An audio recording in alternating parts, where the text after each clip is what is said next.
বিধানসভা নির্বাচনের আগে কেতুগ্রামে প্রচারে গতি আনলেন বিজেপি প্রার্থী মথুরা ঘোষ। বৃহস্পতিবার তিনি শ্রী শ্রী মহাপীঠ সতীর অট্টহাস মায়ের মন্দির ও বহুলক্ষ্মী মন্দিরে পুজো দেন এবং জনসংযোগে অংশ নেন। শ্রী শ্রী মহাদেব সতীপীঠ অট্টহাস মায়ের কাছে পূজা দিয়ে ওখানে মানুষের প্রচুর সাড়া পেয়েছি। আজকে আমি এই কেতুগ্রামে বহুলক্ষ্মী মায়ের মন্দিরে পুজোতে এসেছি। আজকেও মানুষের প্রচুর ঢল, মানুষ ভালোবেসে ভক্তি এতে মানুষ চলে এসছে। যদিও আমাদের ইলেকশন লাগু হয়েছে, কিন্তু আমরা দলীয়ভাবে কাউকে ডাকিনি, এগুলো মানুষ জমায়েত করেছে। তা মানুষের প্রচুর সায় আছে আর কি, প্রচুর। তা আমরা যা মানুষের সায় আছে, আমরা নিশ্চিত এখান থেকে আমরা জয়লাভ করব। প্রার্থীর দাবি, কোনো দলীয় আহ্বান ছাড়াই মন্দির প্রাঙ্গণে মানুষের স্বতঃস্ফূর্ত ভিড় তাঁর প্রতি জনসমর্থনের ইঙ্গিত দিচ্ছে।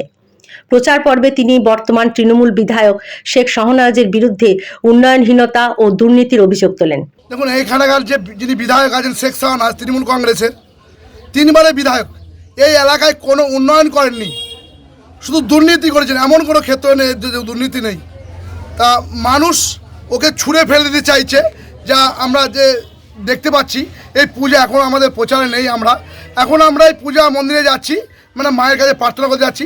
তা মানুষের যে ঢল, যে মানুষের স্রোত, আমরা বুঝতে পারছি যে মানুষের কাছ থেকে উনি দূরে সরে গেছেন।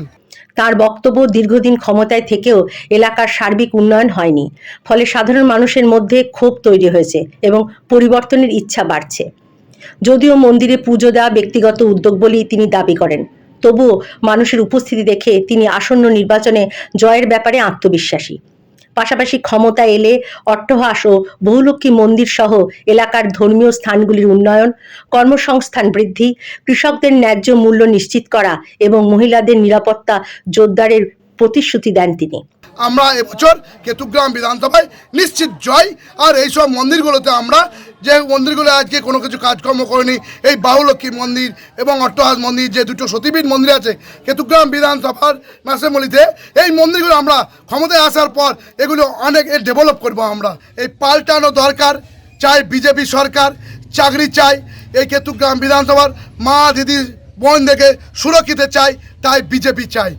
মানুষ সুশাসন চাই, মানুষ বাঁচতে চায়, বিজেপি তাই। সব মিলিয়ে কেতুগ্রাম বিধানসভা কেন্দ্রের নির্বাচনের আগে রাজনৈতিক উত্তাপ ক্রমশ বাড়ছে এবং জনমত কোন দিকে ঝুঁকছে সেদিকেই নজর রাজনৈতিক মহলের। Bureau report, public news, Katwa.